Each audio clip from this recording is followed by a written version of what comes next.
Hello, my friends. I'm Sharky, and I'm back for the time being in some capacity. I've been kind of out of commission for the past 2 years because I've been working on my house, and I've been working on one room and shuffling all the stuff out of that room into another room, and then just kind of playing Tetris with all my junk. And I haven't had a space to work on radio stuff, nor have I at the time. Got a lot of other stuff going on. 3 baby boys now. It's a wacky, wild household at times. You know, little chaotic little kids, man. They tear you to pieces sometimes. But anyway, today's video is going to be about splitters and combiners. But first, I just want to talk about a couple things. I do not have any pallet kits for sale at the moment. When I do, I will make a YouTube video and I will let you guys know. Second, I'm sorry I haven't answered very many emails. I know there's a lot in my inbox that I haven't answered. I kind of had to let that slide for a while, but I'm back to it. So apologies for not answering your emails or your Facebook messages, but I'm actively checking those now. What else? I got a station. Up now. I got a 5-element somewhere over there. Sort of built from scratch. It was kind of like a Frankenstein antenna between Mako parts and a new boom and some new clamps, and yeah, it's a Frankenstein antenna. But that's exciting. I've been talking on that for the past couple days. 38 sideband, channel 6, channel 28. It's cool to be able to talk on the radio again. I've got another project in the works. If you guys remember, I started a 4-pill LDMOS project a while ago, and I finished one of them, and I never finished the second one. That one's almost done. It's sitting right there, and at the end of this video, I'm going to show you guys how I tune the combiner for it, because it's a little bit different than a lot of the combiners and splitters that you see out there in 11 meter amplifiers. Anyway, you see them a lot in different frequencies, but not so often in 11 meter.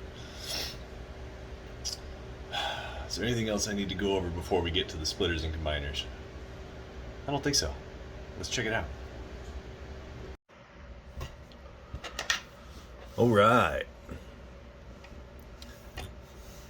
Here's a couple of combiners that I had lying around. That'd be great for demonstration. This one here is one that I made when I was first learning about splitters and combiners and how they work. I think this one's called a hybrid splitter, hybrid combiner. Also heard it called a Magic T. If you put either of those search terms into Google, you know, search hybrid combiner or Magic T combiner or splitter, you'll probably find the drawing and the explanation and the schematic for this sort of a design. This one is probably something that you all have seen before, so I'm not going to go into too much detail into how it's constructed. You know, you guys have, if you watch 11 meter video content, you've seen this before. This is nothing new. I'm just going to go into a little bit of detail and try to explain how it works and how to tune it and how to get the best out of it. So like I said, this is one that I built when I was first learning how to do it. So this is just this part's kind of easy to explain, but it's also kind of complicated to explain based on how the transformer action works and how these ferrites interact when there's an imbalance. Long story short, if there's no imbalance, these ferrites really don't do anything. There's no action. It just, the magnetic field that's going through these wires, if there's no imbalance, cancels each other out, and these ferrites don't really do much of anything at all. When there is an imbalance, that's kind of when it comes into play. The one winding will affect the other winding, and they'll, you know, one will kind of compensate for the other. It just helps work out the quirks if there's an imbalance. It's really hard to explain, and I don't fully understand it myself, but something like this is really easy to draw in LT Spice, for example, or a circuit simulation program, and you can plug all kinds of different things into it and see how it, you know, is supposed to react in a theoretical manner. And then if you build it and connect different loads to the ports, you know, try one port open, one port shorted, you can see how it behaves in the real world. And it's pretty similar as long as you use the right type of ferrite and keep your winding short and all that. The theoretical explanation, or the theoretical, you know, the simulation for this, it's going to be pretty close to real world. But these do have a power limit because of the ferrite. Ferrite is kind of inherently puts a power limit on everything. Same with the resistor here. The resistor is kind of like an imbalance limit. So if this is a quarter watt resistor, if I had anything more than like a quarter watt worth of imbalance going across this, it would pop the resistor, and that would be the end of it. The purpose of this resistor is to absorb imbalance. So this is a 100 ohm resistor, and if you're doing a 50 ohm combiner, it's pretty much always going to be a 100 ohm resistor. You can kind of see how that would work. So this is an input. Let's think of this like a combiner. This would be an input, this would be an input, and this would be an output. So say you have two signals that are going in that are perfectly balanced. There won't be any voltage difference between either side of this resistor. It'll be the exact same voltage on both sides, so no current will flow through the resistor. Also, it'll be the same amount of current flowing through these windings, and they are wound in opposite directions, so the magnetic field around those windings would cancel each other out. That's in a perfect balanced situation. If there's a little bit of an imbalance, then that's going to cause a voltage difference across this resistor, and it's going to eat up a little bit of that imbalance. It eats up a little bit of the power, but that's not really a concern. What the biggest concern is that the signals going through here end up being balanced. And that's, like I said, that's both the transformer and the resistor. They both kind of work together to minimize the imbalance that's going on. So this is the actual combiner itself, and this is the matching network that adjusts the impedance of the combiner.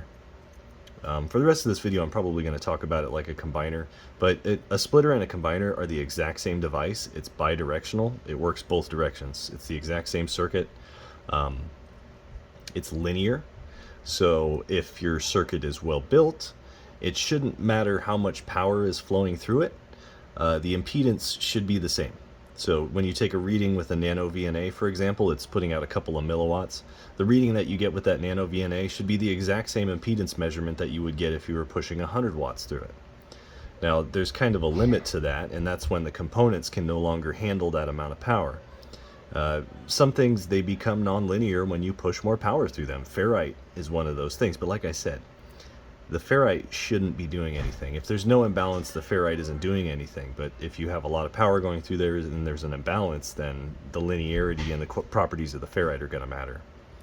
But long story short, it shouldn't matter how much power you put through it, as long as the components are capable of handling that power. This device should behave the same at 5 milliwatts as it does 500 watts. So, like I said, this is the matching network. And the reason that this combiner requires a matching network is because you're basically putting two connections in parallel. Like if you look at the way that this is wound, we'll think about it like a combiner again. So you have two 50 ohm impedance wires that are literally just joined at the other end. And like I said, when there's no imbalance, these ferrites aren't doing anything. So that's pretty much exactly what it is. It's, just the center core of two pieces of coax connected straight together. And basically what happens is when you take 250 ohms and put them together, you get 25 ohms. If you were to take 200 ohms and put them together, you'd get 50 ohms. But we're working with 50 ohms. It's what we got. So that's kind of the reason that you need a matching network, is because as you combine two ports, you're going to bring it down to 25 ohms. If you combine 4 ports, you're going to bring it down to 12.5 ohms. Sorry, I had an interruption. Where was I? I think I was talking about how the impedance changes when you combine the two signals together.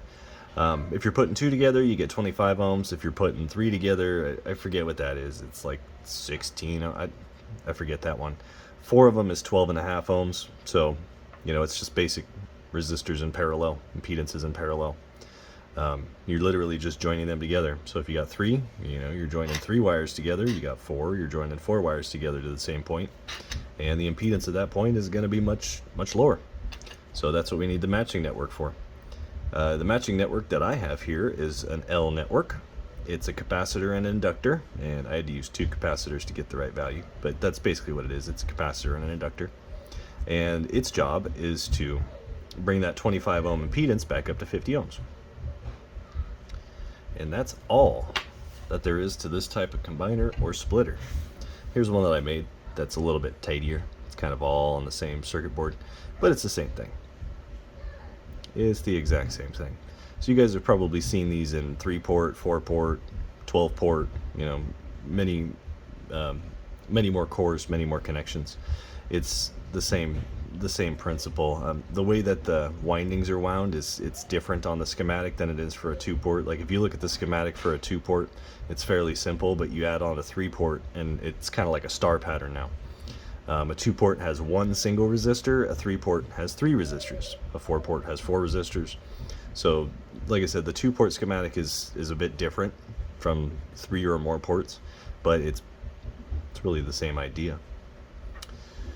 Let me connect this to a Nano VNA, and I can kind of show you guys what it looks like with and without the matching network. What should we measure first? Let's check out the combiner. Let's check out this part of the combiner, and I'll show you guys what the impedance looks like on here. So as I mentioned before, this port is going to be somewhere around 25 ohms, but let's see what it really is. And by the way, this is the techniques I'm about to show you. This is pretty much exactly how you would test and tune a combiner if you were building it into an amplifier.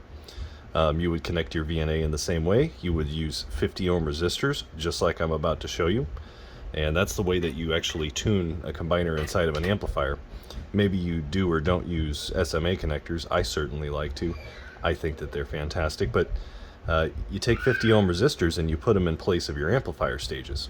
Then you measure the combiner and make any adjustments to your matching network so that it all reads 50 ohms and you're good to go. So this is kind of the same process that you'd see actually building it into an amplifier. These are 50 ohm terminations, so inside of them it's just a little 50 ohm resistor. It's kind of like a little dummy load.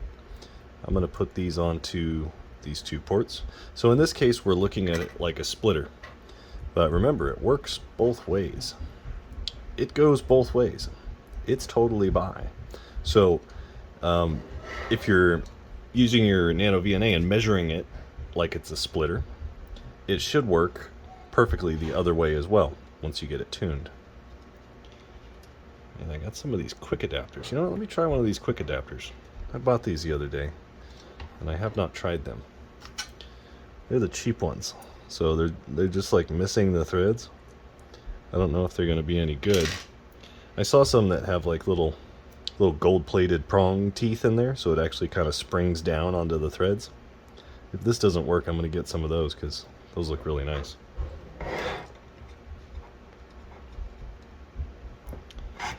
Alright, so we're going to think about this like a splitter right now. We've got our 50 ohm resistors on the 2 output ports, and let's measure the input port and see what we get.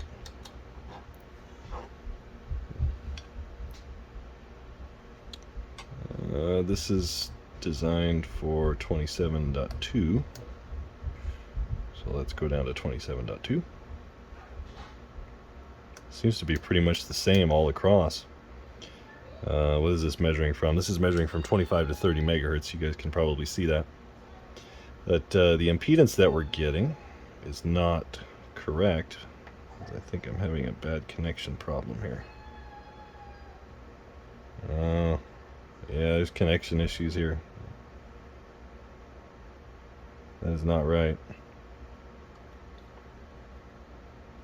What's with the connection? Okay, let's ditch the adapter.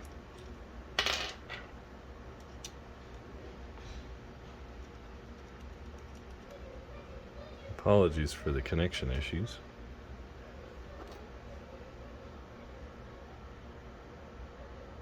Maybe I'm having calibration issues.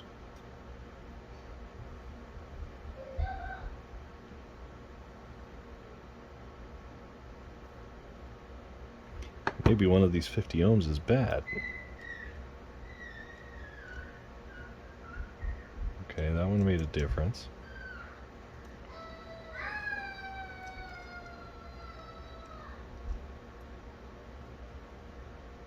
That one also made a difference. Yeah, something's very fishy here. Let me try some of these 50 ohm loads, because this is not right. It's just not right. It's wrong, I tell you, it's wrong.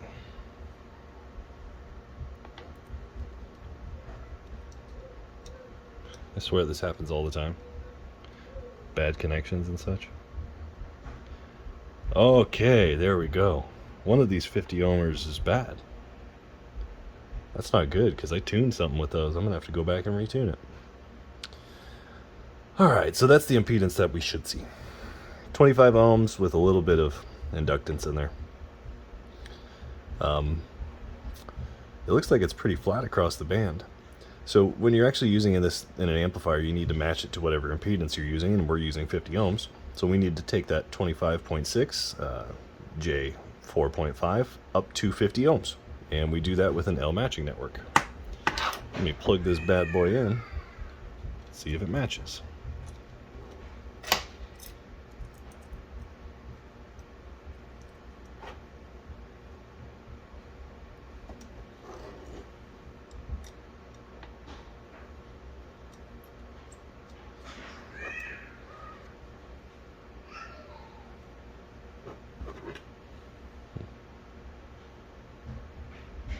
That's pretty close.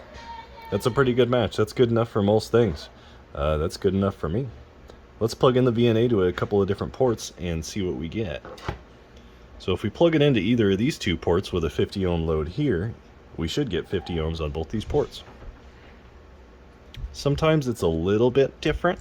So the measurement you get here can be a little bit different from these two ports.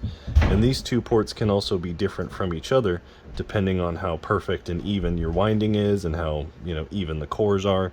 There can be a little bit of difference there. One of the combiners I'm going to show you later, I think it has a little bit of capacitive or inductive coupling between the windings.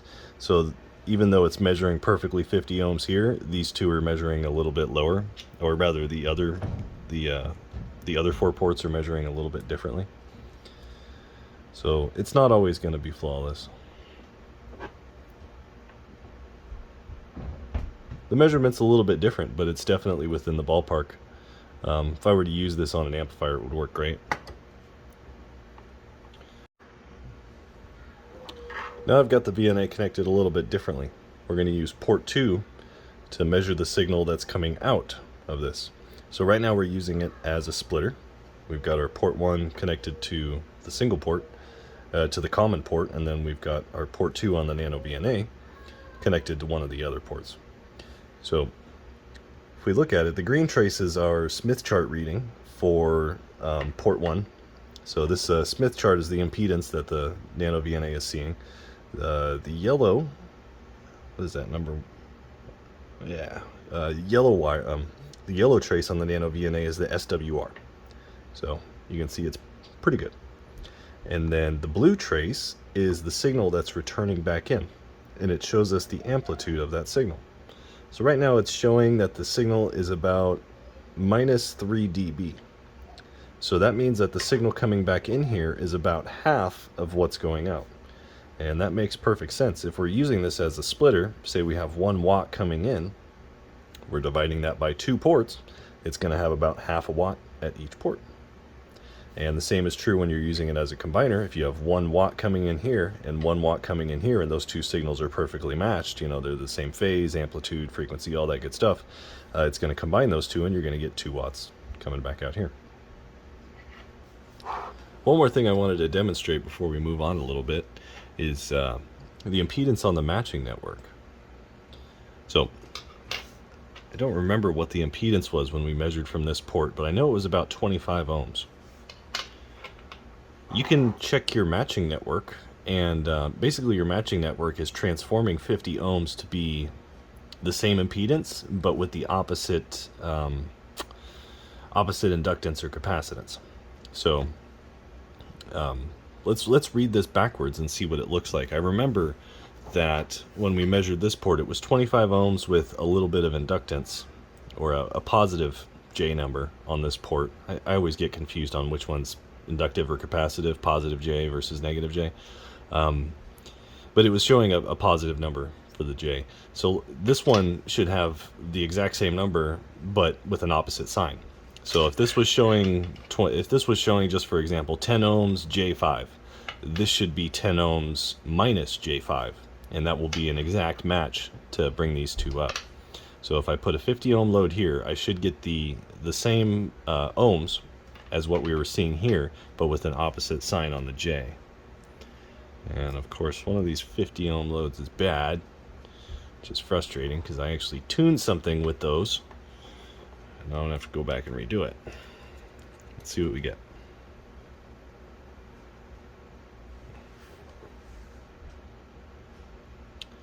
So that's about right. We had about 25 ohms with a positive J, and over here we're getting 28 ohms with a negative J.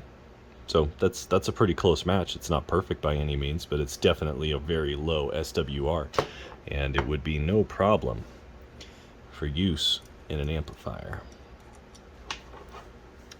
So I'm going to show you guys how to make this matching network here in a little bit. We're going to go over to the computer and I'll show you how to calculate the numbers for the inductor and the capacitor. And really all the information you need is you need to know the impedance on the common port. So that, just like we did, if you were building an actual amplifier, you'd put 50 ohm dummy load on each one of the ports, whether it's a 2-port, a 3-port, 4-port, whatever. You put 50 ohms of resistance across each leg of the combiner, and then you measure back through the common port. Whatever impedance you get there, you go over to the computer, you type that impedance in, and you create a matching network that will bring that up to 50 ohms. And like I said, I'll show you how to do that in a little bit.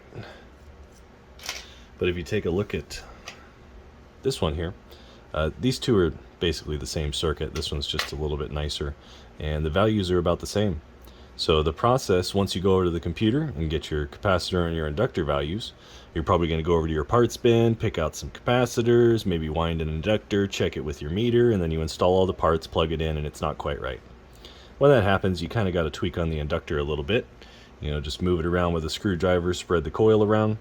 I do the inductor first, I get it as close as I can, and then if it's still not close enough, I'll go and I'll change the values on the capacitors.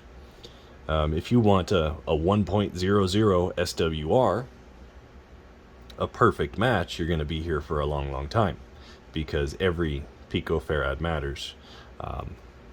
Not on this one, but one I did recently, a 4-port combiner or a 4-port splitter.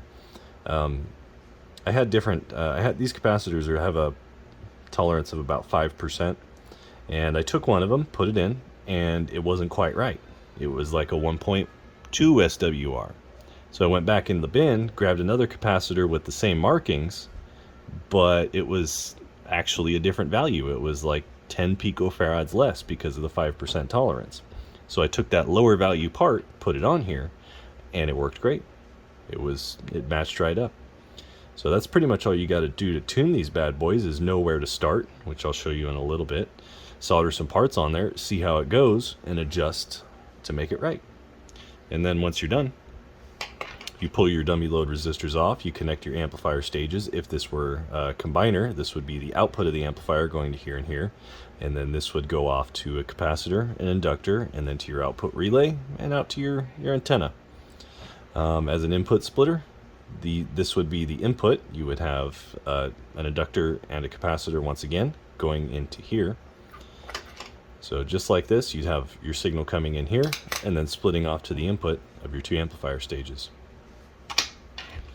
So before we go over to the computer, I want to show you a completely different type of combiner and splitter. This is a completely different kind of splitter and combiner. It basically does about the same thing as this one does, but it just has different quirks. One of those quirks is you have to tune each one of these individually, which is kind of a pain in the butt, whereas this one, as long as your wire lengths are correct, even the ferrite doesn't matter that much. If the ferrite's a little mismatched, it really doesn't matter. These ones, each leg is going to be pretty well balanced, and the only thing you have to tune is the matching network on the front. This one is very different. This is called lumped element Wilkinson splitter or combiner. So if you go into the Googler, type that in, you're going to get a buttload of good information on how to build this. And this one is a little different from what you might see. So I know there's a lot of shiny PCB junk going on here, but the reality of this circuit is that it's very, very simple. It's just as simple as this one, just works a little bit differently. So if you guys know what a Wilkinson combiner is, it's two pieces of coax that have a different impedance. So in a Wilkinson coax combiner, you have two pieces of coax that come together, and each one of those pieces of coax acts as a quarter wave transformer that transforms from one impedance to another. This is the lumped element version of that. And basically what that means is that these capacitors and inductors are kind of imitating what that piece of coax would do as far as the change in impedance. So I would prefer being able to do that with coax would be really nice, but unfortunately, to actually build Wilkinson combiners with the coax, you have to have really weird values for the coax. You have to have like a 70 ohm coax. Nobody makes that. And then if you want to do a 4-port, you have to have a totally different value that's unobtainable. So unless you're using, like high frequencies on a PCB where you can actually build the transmission line into a printed circuit board, those kind of combiners and splitters are fairly impractical. But that's why we have the lumped element. You're imitating what the coax is doing with capacitors and inductors. But you don't have to worry about that at all. You don't have to worry about the coax. I'm going to show you how this works, and I'm going to show you how to design it. There's really not that much to it. I'm telling you guys, it might look like a lot, but it's fairly simple. So each one of these, this is a 4-port, by the way, if you couldn't already tell. It's a 4-port combiner for my LDMOS box. And the reason I got heavy-duty capacitors, big old coils on here is because each one of these needs to handle a lot of power. If you don't need to handle so much power, you can make the whole thing a lot smaller. There's a few quirks about this particular design as well that I'll probably talk about. But back to my point. This combiner is really simple. It's 4 of the same circuit, all combined in the middle. So it's 4 pi networks. If you guys have ever seen a pi network, it's a shunt capacitor, which means that the capacitor goes from signal to ground, and then a series inductor, which means the inductor is in between the signal, and then one more shunt capacitor, so signal to ground. And it's the same capacitor on both sides. That's the way that I designed it. I'll show you guys how to do that. Super easy. But it's 4 pi networks that come together in the middle with a few resistors in between. So these are each 100 ohm resistors, 200 ohms here, 200 ohms here, makes 100 ohms. It's basically just a big 20 watt 100 ohm resistor. And those go in the same fashion that you see here. So on this one, the resistor is directly connected between each of the positive pins on these SMA connectors. And that's exactly how it is here. And that's pretty much exactly how it is on every other combiner as well. You connect a 100 ohm resistor between the signal from each one of the ports. We've got some SMA connectors on here. And before shooting this video, I used these little 50 ohm dummy loads to test it and tune these inductors. And then I just realized while making this video, I have a bad 50 ohm resistor. So I'm going to go back and tune that. But in the meantime, I'm going to take you guys over to the computer and show you how to design the pi networks for this and the matching network for this. Well, it's been a while since I started making this video, probably a couple weeks, and I went back and watched all the footage and realized there was something I forgot to talk about. That something is the port-to-port isolation of a splitter or a combiner. One of the main functions of a splitter or combiner is to deal with imbalances. That's the benefit of having a combiner as opposed to just directly connecting your coaxes together. If you did that, directly connected them together, you wouldn't have any port-to-port isolation. The amplifier stages would be directly connected, no isolation. What the combiner does is it provides a little bit of isolation through the use of those resistors, so that when there's an imbalance, it doesn't directly affect all of the amplifier stages as badly as it would if they were directly connected. So I'm not a super expert on that subject. However, I want to point you to another gentleman's YouTube. I've watched many of this guy's videos, and they're fantastic. He teaches you how to use SimSmith. That's the program we're going to use in a minute, and he also shows you how to model all kinds of different circuits. So this video here, video number 28, talks about modeling RF power combiners in SimSmith. No, I've never actually done it in SimSmith. I've used it and I've modeled them in LT Spice to kind of get a grasp on how they work. But definitely check out W0QE's videos. They are fantastic. He does a much better job of explaining this program, SimSmith, than I ever could. So I'm just going to walk you guys through some of the basics here. Let's start with designing the matching network for our standard hybrid combiner. So if you guys aren't already familiar with this, you can come up here and create a new circuit. And over here on the left side is our load. So you can think of this like a dummy load or an antenna. And this over here is our generator. So you can think of this like the radio or the amplifier stages or what have you. This is our signal generator, and this is our signal sink or our load or our antenna. Let's adjust this up to, let's say, 27.2 megahertz. And we have a 50 ohm output impedance. And we're going to think of this like, for the purposes of designing a combiner or a splitter, you're probably going to be working with 50 ohms. So let's say this is one of our amplifier stages. We're probably going to design that to have a 50 ohm output.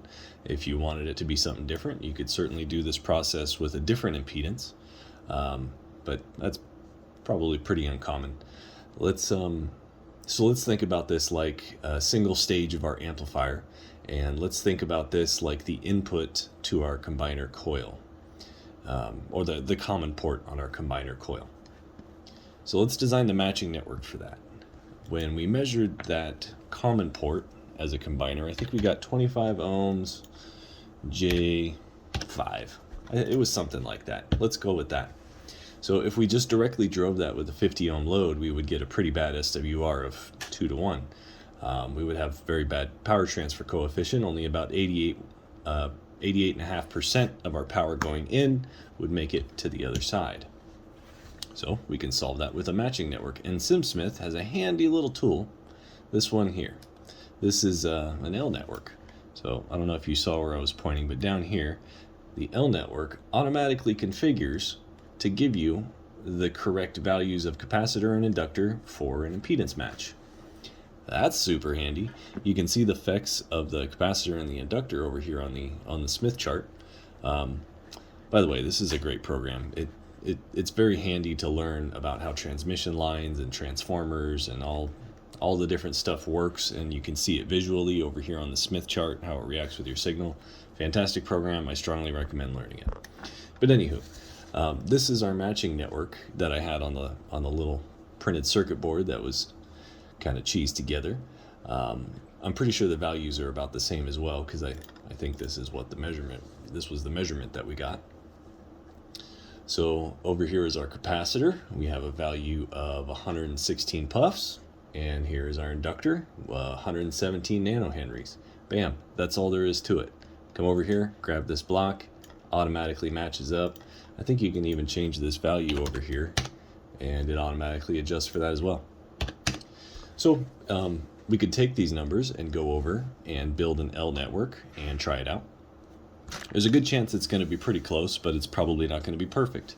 This is an ideal simulation. The real world is a little bit different. You might have a perfect 116.5 PF capacitor and a perfect inductor.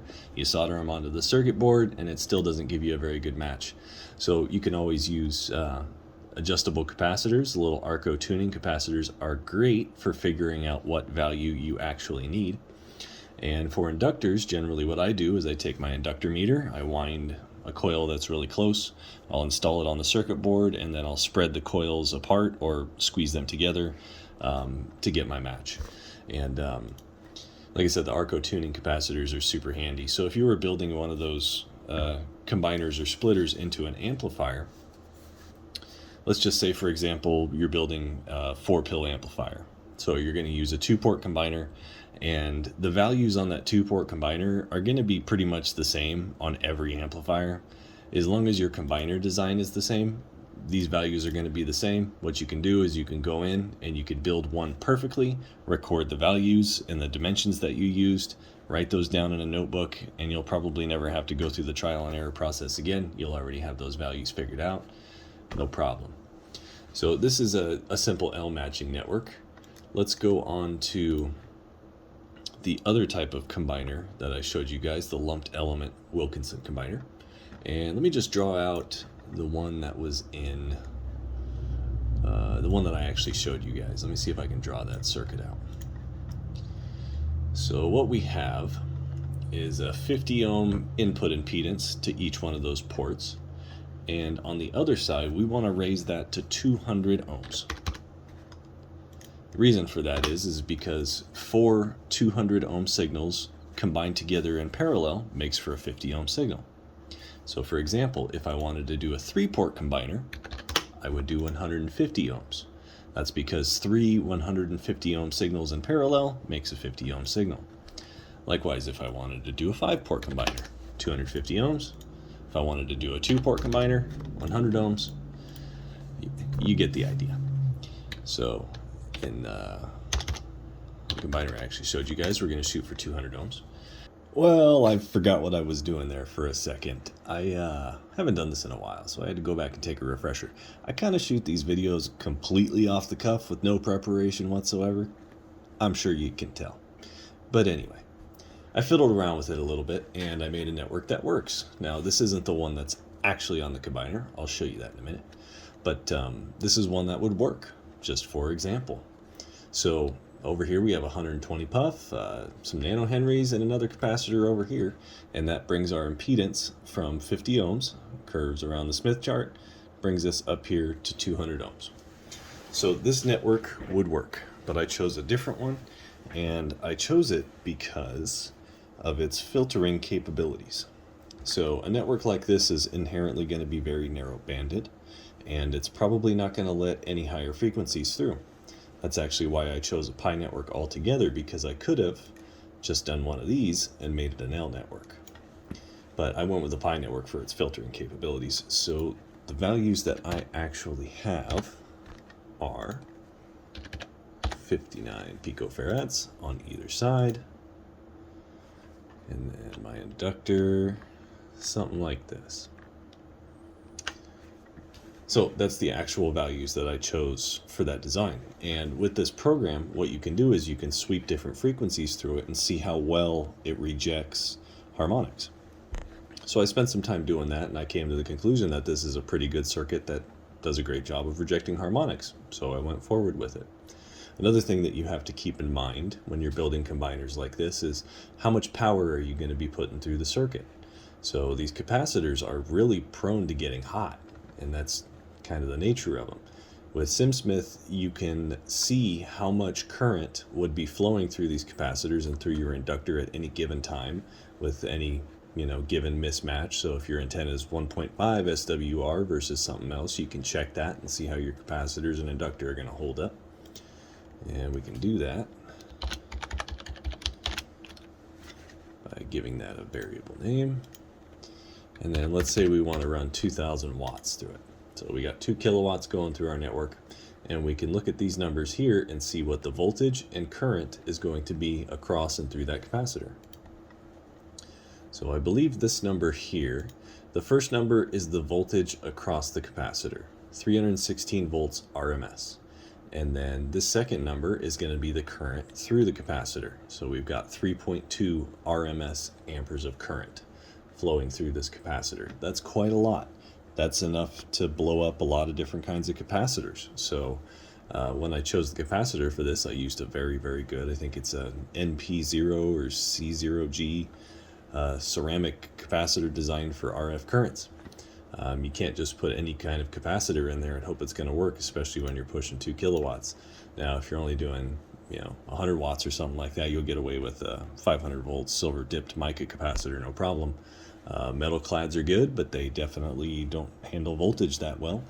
I've blown a few of those up trying to do combiner stuff like this. They handle the current amazingly well, but they don't handle the voltage so well. So you got to check all that stuff before you go through. If we're pushing 2 kilowatts and we have 316 volts RMS, our peak voltage is going to be what, 500? And that's already exceeding the rating of a typical metal clad. You throw your SWR off a little bit and it's going to make that even worse. So let me see what we can do here. So if we were to drop the load, that's going to increase our voltage. And that's not even a bad SWR. That's a 1.3 to 1 SWR that we would be dealing with, and that's already upped our voltage quite significantly. So SimSmith is a great program to simulate the what ifs and see what your theoretical currents and voltages are going to be, so you can choose the right components. Again, these values are the ones that are on the combiner that I'm going to show you guys how to tune in just a minute. And let me give you another example of how you can go about doing this with less parts. So we can throw these in the trash can. Control left click. Yeah, okay. So we can do this with a simple L network the same way that we did before. Just drop an L network in there and it gives us the same functionality without having quite as good filtering as the other design did. But it's one less capacitor, and good capacitors are expensive, so it kind of makes a lot of sense to do it this way. And if you notice, the voltage on this capacitor is quite a bit higher, but the current is a little bit lower. So when you click these numbers, you get the voltage. I think that's the voltage across the circuit this way, and judging by this little arrow, that's the voltage across the capacitor this way. So you kind of got to keep those in mind, that there's two different voltage measurements and current measurements that you can make here, and clicking on these numbers selects through them. So if we wanted to do a 2-port combiner, essentially what we would do is we would have another amplifier output stage. Remember, this blue block here is our amplifier output. This is our combiner network, and then this would be our load. So if we wanted to do a 2-port combiner, for example, that would be a 100 ohm output for the network. And yep, it's still registering that correctly. We would combine two of these networks at this point. So they would combine directly together, and there would be a 100 ohm resistor from here to the same point on the other network. If that makes any good sense, I hope so. I hope this video is helping you guys out, because like I said, I'm winging it here, man. Anyway, let's go back over to the bench and let's tune that combiner. See how it goes. Well, it's about time to finish up the combiner on my 4-pill LDMOS. But before I do that, I wanted to show you guys some more things about some more measurements that you can take, and some more ways that you can evaluate your combiner or splitter and see if it's going to work for you. Because some of these parameters might be important to you, some of them might not, but this is a good way to figure out what's going on and what your splitter combiner can provide. So just for example, I've got this Nano VNA connected to read port-to-port isolation. So basically what we're doing is we're sending a signal in here and then seeing if anything comes back out here. So these are the two input ports on a combiner, or the two output ports on a splitter. And this reading right here is going to be port-to-port isolation. So just as just so you guys know what you're looking at here, the blue trace is the amount of signal that is coming back in from the other port. And right now we're at about minus 32 dBs, which is really very decent port-to-port isolation. So if there's an imbalance, basically what's going on is if one of these is sending a little something extra, or one of them is sending a little something less, this combiner is going to keep the power coming in here from going back out that direction. So for example, if this one's sending in a little bit more power than this one is, in the case of a combiner, then this inductor coil here is basically going to counter that and keep the power from going back over here. And the difference between the power coming in here and here is going to be absorbed in the resistor that is underneath. So that resistor there is basically the element that absorbs the power difference, so that it doesn't have to get absorbed some other way, for example going in one port and coming out the other. So like I said, that blue trace, if you really want to have the best port-to-port isolation, you could always tune that dip over there to be where you want it, but 30 dBs is really excellent anyway, so there's not many circumstances where that's going to be a problem. I'm sure there's something out there, maybe the internals of a radio, if you were combining a couple signals, or you were messing with low powered signals and you really wanted to filter out your frequencies or something, then maybe tuning that dip would be worth it. But in the context of just a general power amplifier, that's not important at all. 30 dBs is quite sufficient. So another thing you could take a look at is how does the combiner respond when one of the ports has a bad impedance on it. So for example, if this was a combiner, how would it respond if one of the stages of your amplifier went out and died and went open circuit?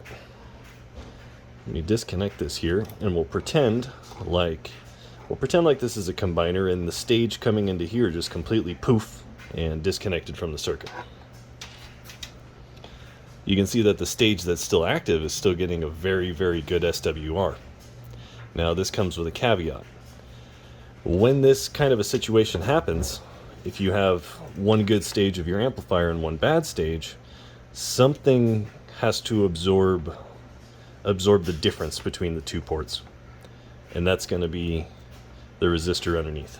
So if this were a 100-watt amplifier, it would blow that resistor very, very quickly, which would cancel out that great impedance that it's still seeing, and the change in impedance at that port might cause your other amplifier stage to blow as well, or maybe some other ill effect. You know, some part of that amplifier stage gets hot and burns up. There's a lot of possibilities there. So just as an example, that's kind of how the impedance should look. Let's see what happens if we connect this cable over here. Let's see how much power is actually making it out.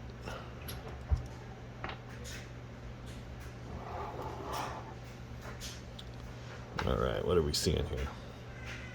2.86 dB. Okay, so half the power coming out of this top port here is going into this port of the combiner.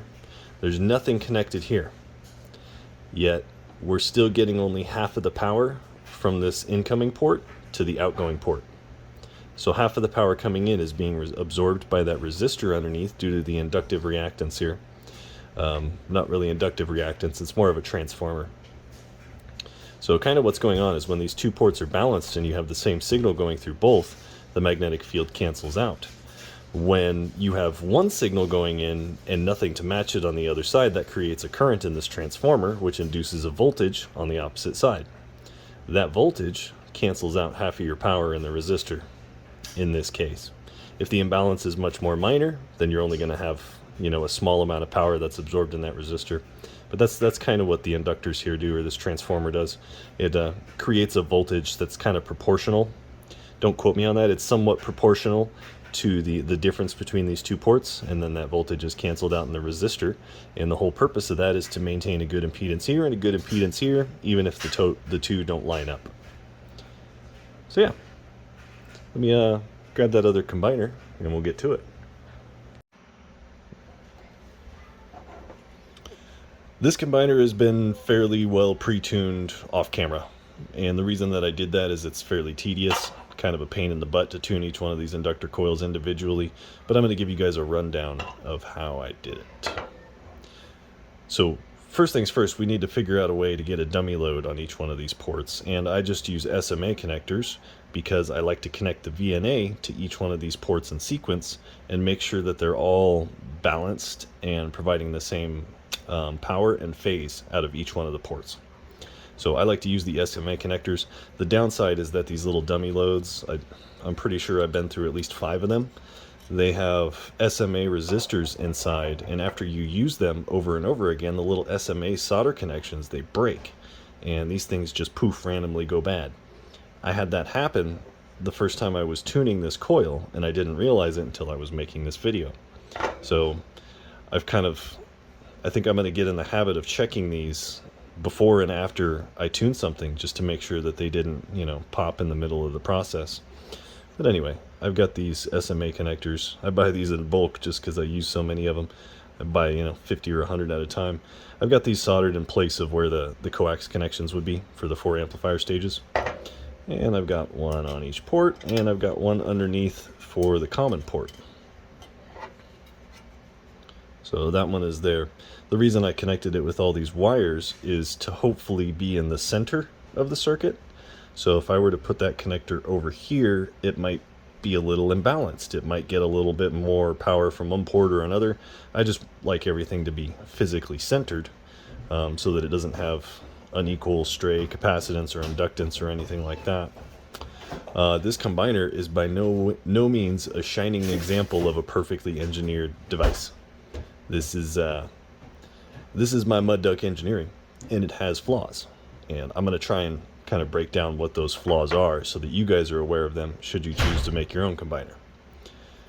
There's a little bit of stray capacitance between each one of these coils because they're so close. There's probably also a little bit of inductive coupling between them. Now, that makes it less of an ideal combiner. The coupling between these is kind of a bad thing because it's going to reduce your port-to-port isolation. In practice, it's not going to be a problem. I've already made one of these and run it, and it works great.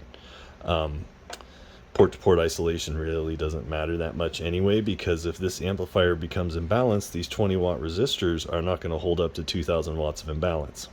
So the purpose of this is just to manage a small amount of imbalance, not a large amount. So keep that in mind. The whole device is fairly big. I probably didn't need to make these coils these big. I actually had to spread them out because the diameter is a little bit too large. Really, I should have gone back and I should have wound a slightly smaller diameter coil rather than spreading them out this much, but I am not a perfectionist. If it works, I'm gonna run it. And that's what I'm gonna do here because it's almost good to go. So the tuning process for this is kind of tedious. If you want it to be perfect, you're going to be here all day because you got to go from port to port to port and adjust each one of these individually and then go again and make sure they're all perfect. And there's a point of diminishing returns, and I think I'm at that point. But let me show you the process of what I've done and how I've gone from each port. So the first thing that I did was, of course, I calculated out all these values, measured the parts, installed them, and that's never enough. You always got to go back and kind of fine-tune them, generally speaking. So I've got dummy loads on each one of the 4 ports, and I'm going to measure from the center outward as if this was a splitter. Let's see if I can manage both of these at the same time and a video camera. So I've got the impedance looking really good. It's not perfect. The dip in the yellow trace or the SWR, it's not exactly where I want it. But like I said, point of diminishing returns, we're there, dude. The impedance is great. So when I plugged that in for the first time, it wasn't as good as it is now. So what I did is I went and I did my best to evenly spread all 4 of these coils so that they were physically spread about the same amount. And I kept spreading them until I got the right impedance here. And then after that was done, I used the second port on the Nano VNA. And what I did with that is I went around to each one of the ports and I checked for amplitude and phase of the signal coming out of each one of these ports to make sure it's about the same. I might struggle to do this on camera. Let's see how good I can do it. Okay. I need another trace on the display. This is going to be the purple trace. It's in the wrong format. We need phase, and it's on the wrong port. We need port 2. Channel S21. Okay. So hopefully you can read everything that's going on here. Our blue trace is the signal that's coming out of one of the 4 ports and returning back into the Nano VNA. So that's the blue trace, the magnitude. So that is minus 6.1 dBs. So that's right about 1/4 of the power coming out is coming back into here, and that's what it should be, right around 1/4, because we have a 4-port splitter, and the phase is showing the phase angle that's returning back into this port. So as the signal goes through here, it's going to change phase. There's going to be a delay from the time that the signal goes in, comes through the capacitor and the coil, and comes back out the other side, makes it into the Nano VNA. So what we're seeing on that number is not important. What is important is that it matches from port to port. So same thing with the magnitude. Now, in my experience and to my understanding, it is much more important to have the magnitude correct than it is to have the phase correct. A very small deviation in the magnitude will waste a lot more power in the resistors compared to like a 5-degree phase difference. So if you had a 5-degree phase difference, that would waste less power than like a 1% difference in the magnitude of the signal. So take that with a grain of salt. In fact, take everything I do with a grain of salt. Do your own research, check your facts. I do this as a hobby. So anyway, that was just my conclusion after doing some simulations and some comparisons between, you know, different configurations. What happens if you put more power into this port or that port, or what happens if you change the phase angle. I wouldn't pay too much attention to the phase angle, just make sure it's not drastically wrong, and pay more attention to the magnitude of the signal returning back into here, because that's where you're going to make up power gains. And of course the Nano VNA is not the most precise precision of devices, so you can trust it pretty far. Nano VNA, in my experience, has been very trustworthy, aside from the calibration process, which is prone to error. But once you get it calibrated, it's pretty trustworthy. So let's check another port, see how it compares. Okay, so we have a noticeable difference on the magnitude, about 0.12 dBs. That's almost nothing. I'm not too concerned about that. Our phase is on point, and I know from having done this earlier that if I go from port to port to port, they're all right in the same line. And I had to tweak each one of those individual inductors to get that. And once that's all said and done, your combiner should be pretty good to go. Now I'm going to demonstrate one more thing just to show you some of the issues and the imperfections with this combiner. Let's see if I can do it here. So if you remember, this port on the bottom, the common port is tuned very, very well. The SWR is somewhere like 1.05. But if we come over to one of these individual ports, our reading is actually a lot worse. Not a lot worse, but noticeably worse. Sorry, the connectors are kind of a pain in the butt. They're so tiny. Hopefully I can do this without breaking the connector off of the board. Okay, do I have a dummy load installed on the bottom? I do. Okay, I've got all my all 5 ports terminated with 50 ohms. And my connection's broken. Uh-oh. There we go. The solder joint's broken, but I'm holding it in place. Okay, so this impedance isn't nearly as good as it was looking through the combiner the other direction. And that's because of a few different reasons. That's because of stray capacitance and stray inductance. And it also has a lot to do with the imbalance resistors. So just like the 2-port device we looked at earlier, where any imbalance is eaten up by this resistor, that's essentially what's happening when we put a signal into here, but we're not putting that same signal into all 4 ports. So by putting a signal into here, we're creating a pretty significant imbalance throughout the whole system. It's not all 4 ports are not getting the same signal. And that imbalance has to be taken up by these resistors, and the signal has to go through these inductors and the capacitors, and every little imperfection in that, you know, just for example, these resistors are very long. There's going to be some inductance in this path. It's almost 2 inches long. So all of those little effects come together to, decrease the perfection of the design. It's a fairly large unit, and there's only so much you can do with a small space. And again, this could be improved in a few different ways, but it's not significant enough for me to go and redesign it before I build this amplifier. It's going to work great as is, but I just wanted to demonstrate some of the effects that you can see from having a combiner that's not perfect.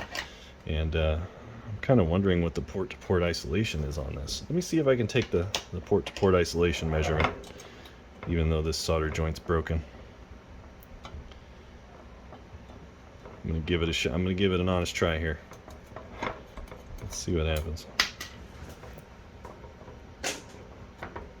Oh, that connector is about to break off. Can we do it?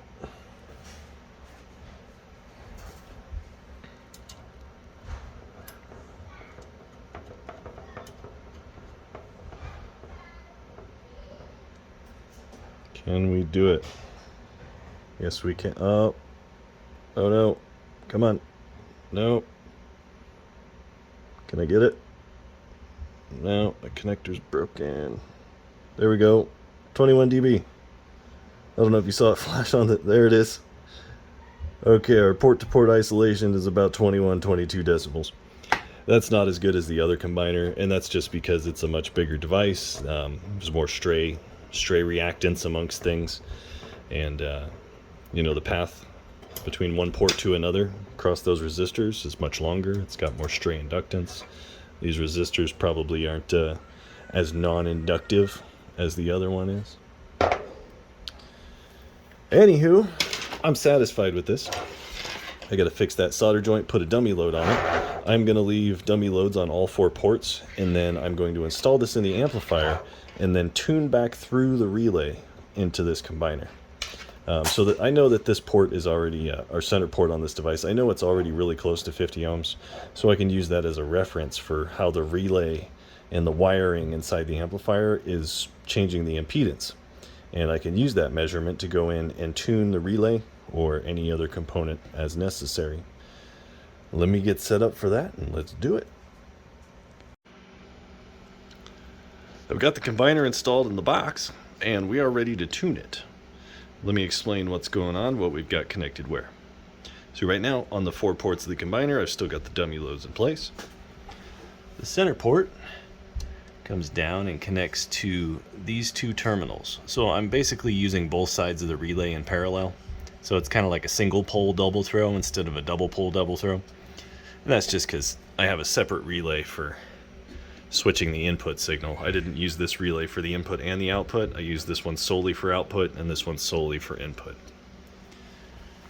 So we got the common port of our combiner coming down to here, and when we go into transmit mode, that switches over and connects the output over to this wire, which goes to the output port, which right now is connected to the Nano VNA. So right now we're reading the pass-through tune.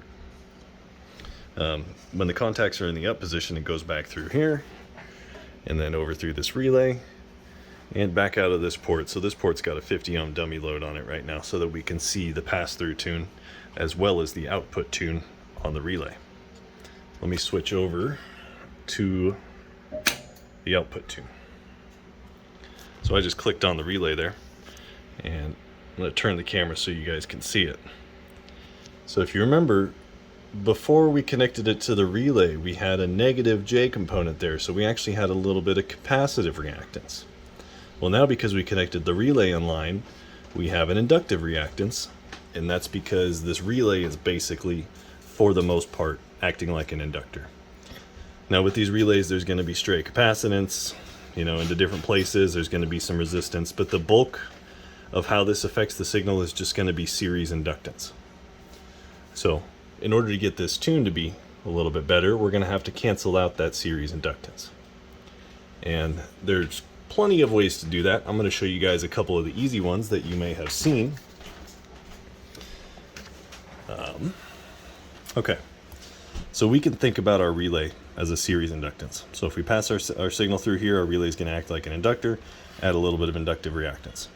Here's 2 easy ways to cancel that out. One of them is to put a series capacitor in line with the series inductor. The positive reactance is canceled out by the negative reactance, and you're good to go. I don't want to do that. I want to do something a little bit different. I want to split this inductor in half and turn it into a T network. And the reason that I want to do that is because this capacitor would have to pass a whole lot of current, and this capacitor wouldn't have to pass as much current. That's basically what it comes down to. So if you have that option to center tap into this inductance here, you can put a capacitor from the center point to ground. And that's very easy for me to do in this case, and that's what we're going to do. So I can't really explain how the reactances cancel each other out right here. I'm not a wordsmith. I don't have the memory to explain how that works, but trust me, it does. If you have an inductance of X and the same inductance on both sides, and then you put a capacitor of the correct value in the middle, it will cancel that out, and it will be 50 ohms resistive, no reactance all the way through. So that's what we're going to do. That's what I did on the previous amp. That's what most people do to cancel out the inductance on their relays. You've probably seen lots of 11 meter amp builders do that. Super common practice, just to put a little capacitor from ground to the correct part of the relay to cancel that out and improve your pass-through tune or your output tune. Okay, so if we look over here, we have a little bit of inductance, and the way that I'm going to try and figure that out is I'm not going to do any calculations. I'm just going to ballpark it. I'll take a variable capacitor and manually try and hold it in place and adjust it to see what the value needs to be. That's all I'm going to do. I'm not going to go and bust out the calculator or anything, even though that would be pretty easy. The calculator never quite matches real life, so I'm just going to find an adjustable capacitor, or what you could do is just take some various values of capacitor, hold them in place or solder them in place temporarily, and see what happens to it. You can try moving the capacitor around to different areas on the relay to see where the center of the inductance is. You can try different values. Kind of a fairly easy way to go about it. Not the most scientific to be all trial and error about it, but it works great. So this is our output tune. This is looking back through the relay into the combiner. Let's take a look at the pass-through tune and make sure that whatever we do to tune the output relay is not going to negatively affect us on the pass-through tune. So this is output tune. This is pass-through tune. And it looks like our inductive reactance isn't too far off. So I think that if we cancel out some of that inductive reactance, it's going to be a good thing for both of those tunes. Once we tune the output relay, if the input tune is still not good enough, we can go back and we can figure that out over here. But let's take care of the output tune on the relay first.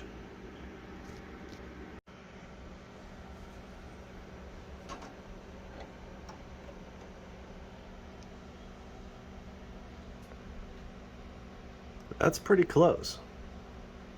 That's a good starting point. Oops, losing my connection.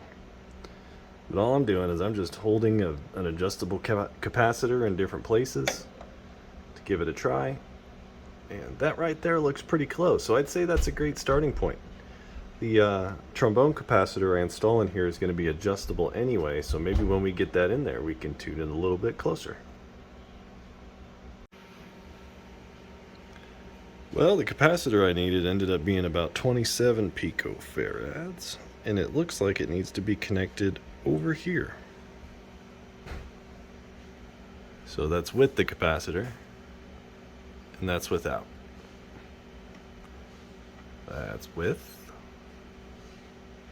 And let me reach over here and check the pass-through tune in that position. Okay, so the pass-through tune is 1.2. So that doesn't help a whole lot with the pass-through tune. Let me see if I can move it somewhere else and improve that. Find a good combination between getting both of them. That seems to have improved it a little bit.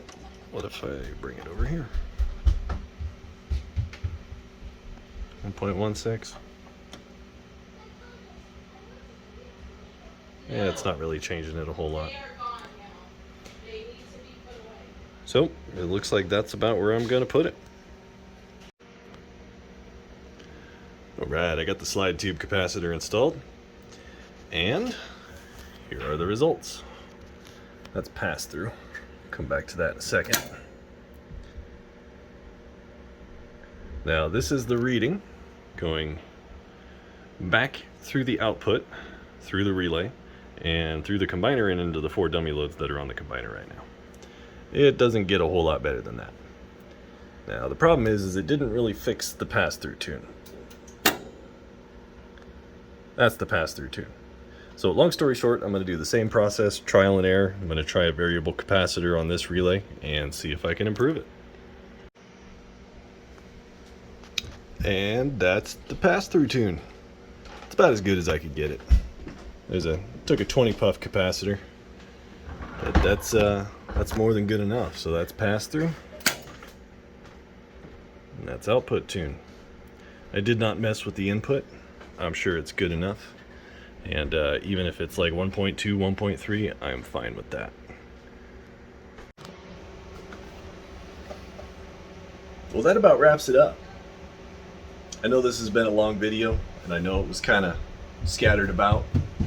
That's because it was shot over the period of about a month and a half, and over that period I worked on a lot of different projects. I got sidetracked and worked on radios and antennas, and I built a couple antennas from scratch and ran some coax through the attic and worked on a radio. I've been doing a lot of different projects, getting my station to being closer to 10.8. This amplifier over here is one of those projects that's in progress. But I hope you guys got something from this video. I hope it showed you something that maybe you hadn't thought of before, and I hope you can combine this with the group knowledge that we have here on YouTube to formulate your own plan, your own opinions, and make something that's 10.8. But I'm just getting started with this whole radio thing, so sorry for the bumpy reintroduction to Sharky's channel, but I am just getting started. With lots of projects, lots of ideas, lots of things I want to get around to. Some of them are ambitious, some of them are pretty mellow. I don't know what's going to happen first. All my radio hobby related stuff is completely off the cuff. But there's definitely more to come. Until then, 73.